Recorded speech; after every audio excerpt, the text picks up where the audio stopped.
I never realized how many times I've changed my hair until I tried to get this video together. Hey y'all, what's up? Welcome back. So today's video is all about my natural hair journey slash curly hair journey. I'm gonna be sharing with you guys photos from way back when till now, all about how I got here, how we got to this point. I want to go ahead and get started so I don't ramble too much in this video. So this picture is me in 3rd grade.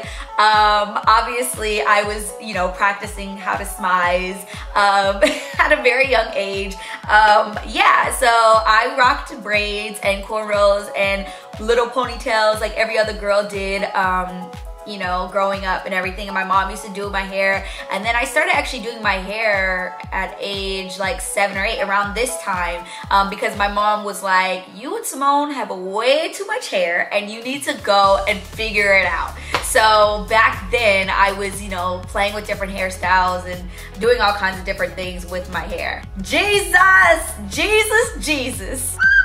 Let's talk about this picture. Oh God. Wow, this was before baby hairs were really, where they are now. I couldn't have been the only one that did this, okay? My baby hairs were incredibly important in my daily life and my daily hair routine. Obviously, as you can see, I really had the swoosh, with the toothbrush going. Basically wore my hair like this all the time. This was in about 8th grade, I think. Obviously my hair is straight. I wear my hair straight predominantly during this time. My hair is also relaxed in this photo. And this is when the selfies began also. At that point, I had colored my hair once. I lightened it once in like 6th grade or something, but I didn't really do much. My stepmom actually helped me, and that was also when I started plucking my brows. So by this point, my brows were decent. Like in 8th grade, my brows are decent. They're very small, obviously, but that was the style back then. So, it is what it is. This next photo is when I got my hair colored. So you guys can't really see it here too much, but I had red and blonde highlights, and my hair was like fried, dyed, and laid to the side, literally like every day. So my hair was colored. It still had a relaxer in it. In this photo of me and my sister, you kind of can see that, yeah, our hair was very flat. Like it had no body or anything. Like it was just like, ugh. And so my hair was still colored at this point and just very like lifeless basically, but I wanted it really, really straight, so that's what I had. And here's another picture of me, my sister, and one of my best friends, Kiara. This was also in high school. This was like maybe sophomore year. At this point, my hair was highlighted. I wore my hair like this all the time. Like it never really changed. Now back then, I also hardly ever deep conditioned. I did sometimes, but not nearly, like I really never, because I don't even remember doing it. But I was just using whatever I could find. I would always like search through my mom's cabinet in the bathroom and saw the hair products that she had, and I just used whatever at that point. So who knows what my hair regimen back then was. I mean, I did do like the whole like, I didn't straighten every day type of thing. I knew that was bad. I knew heat was like bad, but I really didn't understand like how bad it was and all that, because I wanted my hair straight anyway. So it was like, that was when the whole idea of like training your hair to be straight kind of idea was popping up to me. And looking back at that now, I'm just like, who trains their hair to be straight? Like, you're damaging your hair. Like, training your hair to be straight is not a real thing. You're just damaging it, and that's why it doesn't curl up anymore. So after that, in high school, my hair was colored like this. I let it basically grow out. I let it grow out a bit, and then I dyed it back to black. And so that's where we got to this point. Obviously, it had a lot of damage. My hair was not coiling at all. This was my curly hair at that point. Like, I could not get it any curlier than this. There are some pictures of this photo shoot that I did where you can see my hair more. You can literally see like my little curls coming out at my root, and then it just like waved out. And so we had that phase, but that's when I really started to pay attention to my hair. It was back in 2009, my freshman year of college, and I was like, I want my curly hair back. Like, I really want to be able to rock my curls, because back then I really, like, natural hair and curly hair wasn't that big around me in my environment, so I really wasn't exposed to a lot of women with naturally textured hair, people rocking their naturally textured hair. And so I wanted to be different. I didn't want to look like everybody else anymore, and so I was like, you know what, I'm gonna do this. So that's when I started my, you know, journey of, you know, looking at ingredients, deep conditioning on a regular basis, figuring out, you know, different ways to promote hair growth and all these different things. And this is when I started my YouTube channel. Now, back then,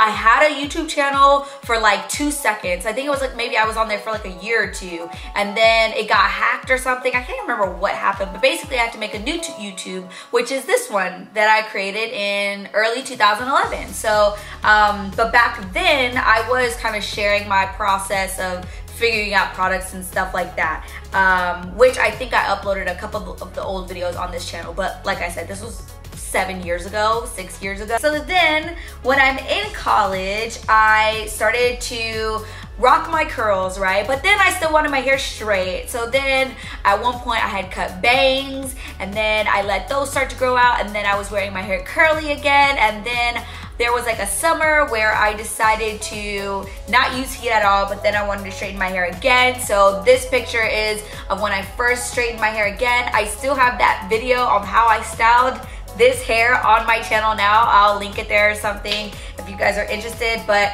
I think the great thing about having my YouTube for such a long time is that you guys can literally see how far my hair has come, like for real. Like, you can see all of the, you know, stages and phases that we've gone through, me and her. So yeah, so then I was wearing my hair, basically I wore my hair black for my entire college career, basically. And then once I was black, I had black hair for a long time, I decided to go lighter. So at first I started off like this with these like lighter tips on my hair, and I really liked this. It was cool. This was when like ombre was like popping at first, and like everybody was doing this like, you know, colored tips or like ombre hair was kind of, you know, coming into style. And my ends were really dead at this point. They were donezo, okay? So but you know, I didn't really pay attention to it, I guess, because I went even lighter again, which is how my hair was here. This was when I had my second treatment. So basically we went up lighter to create more of like that ombre effect. I did this in stages of like, I would wait a month or two, and then I would lighten again, and then I would wait another month or two, and then I would lighten again. So that's how we got to this point. And obviously you could see it was like very like copperish, kind of red at the ends at some parts. But this was when I was doing rod sets a lot, perm rod sets a lot, because my hair was really damaged. My curls weren't curling like they used to. So I wore perm rod sets for like a month and a half or so, where I would just keep my hair in a bun or rods or something to have that like curl look without, you know, damaging my hair or anything, and letting my hair kind of take a break from the heat and stuff. And so I let my hair grow kind of a little bit, and then we went lighter one more time, which is how we got to this point. And as you guys can see, my hair is curling up more. I was deep conditioning on a regular basis. I was doing a lot of the healthy habits that I still have today back then, which is why my curls were coming back to life. This was my very first diva cut. I loved it. It was so much. Well, my one and only diva cut, because I haven't had a diva cut since then. I get my hair cut by my stylist in Dallas, and she does a custom curly cut. But that was my first diva cut. Here you can also see that we had gone all the way up to my roots. So my roots were really light. It was like blonde, brown. I by far loved this color the most out of everything I've ever had. And I've been red, purple, black, whatever. I loved this hair combo the most. And I'm sad because like I never could get back to this, because basically my roots were growing out, and I didn't like the fact that I had to color my roots every, you know, couple months. And that was really tough for me. And, you know, as I started, you know, being like, oh, healthy hair, healthy curls, I knew that I couldn't keep doing that. Then, you know, I decided to go purple. So you guys, you know, remember this few weeks of my purple hair, the Manic Panic session that is still on my channel if you want to see how I got that hair. But that was super fun. It was so much fun having that purple hair. It was super dope and different, and so I loved that. And then I couldn't really go back to the blonde, to the brown, because my hair was basically tinted from the Manic Panic, and at the end of the day I was like, you know what, forget it, let me just go back black. So I ended up dyeing my hair back black. Again, this is when I started really researching like protein treatments and moisturizing treatments and stuff, because of all the color and things, I knew that I was damaging my hair, but I wanted to make sure that I could, you know, find ways to keep my hair healthy during all of these processes. And so that's when I started doing all the research on coloring, you know, healthy hair while coloring and all that kind of stuff. And then I stayed black for about 2 or 3 years until 2 years ago when I went red. Now, I did this hair for a campaign I did with Cream of Nature, and I loved this hair. It was super cute. I would rock this right now. Like, if I could pick a second favorite hair color, it would be this. And it was just super dope, and I loved it. Paquila Riley, she's a stylist from Jacksonville, Florida. She is bomb. She's just amazing. That's my auntie. I love her. She did the hair for the campaign. And so I had the red hair for a while. Here's another picture of the red hair. Obviously, this is when I started taking a lot more pictures of my hair and in styles and stuff, so I had more pictures of that. And then I wanted to do more. I wanted to go lighter, so I decided to go up a notch and just lighten all of my hair, which was maybe 2 years ago now. So we had this hair, which I loved. Like, this was the first time that I colored my brows too, so this was so cute. I loved this look. I only liked it when it was super fresh though. I got tired of it really fast, but people loved this hair so much.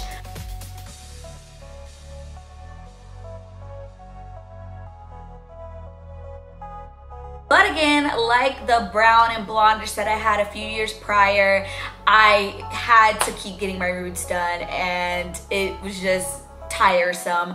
My stylist at that time that was doing my hair, which was Color King in Atlanta, I had to fly out to him to get my hair colored. So we colored it like twice before kind of saying, you know, this is it, I'm going back dark. So I decided to go back dark at that point because I could definitely tell my hair was getting a little bit damaged. I did post a video kind of like talking about my hair issues when I had that hair last, and I'll try to remember to link all these videos here for you guys, since I do have like all this footage here on my YouTube. And so I kind of talk about, like, you know, my woes of my hair at that point. And so I went darker, which is how I've since then I've been this color again, this is like my natural color, but obviously this is like colored hair. Underneath this is still that like super bright color. And so while coloring my hair, I love it. Will I color my hair again? Probably. I'll probably color my hair again at some point. But at the end of the day, I always end up going back to black. And as far as like my curls and stuff, you guys have followed me for so long. A lot of you have, and you know, I have done everything. I have rocked, oh my gosh, every style. But at the end of the day, I think the most important thing about my journey was that I was super forward thinking about how to have healthy hair and how to maintain my healthy hair. I wanted to make sure that while I was doing these really fun and cool looks, I wanted to make sure that my hair was maintained and that it was healthy. And I knew that, okay, this hair color treatment kind of pushed it too far. We've got some dead ends, let's clip it off. Like, I was always somebody that I wasn't super attached to length. Yes, there's pictures like this that make me really want my long curly hair again, but at the same time, I also remember pictures that my hair is shorter and it has so much body like it does now, and fluff and life, and that's what I also love too. So I think for me, I go in cycles. I go in cycles from wanting like long hair, then I cut it all off, then I love my short hair, then I'm like, oh, I want to grow it out again. I just go back and forth. But I just like to have fun with my hair. Like, that's my thing. I love the freedom of having curly hair because you can do both. You can wear your hair straight and you can wear your hair curly. You can get different protective styles. You can wear wigs. You can do cornrows, Senegalese twists, braids, whatever you want to do, we can do that. And I think that's the most amazing thing about my journey with my hair, is that I've really been able to express myself creatively through my hair, through all these different, you know, times of my life. I hope you guys enjoyed this, and if you guys have your own natural hair or curly hair journeys here on YouTube, send me the link. I'd love to see your stories or hear your stories. And until next time, you guys, I will talk to you later. Bye.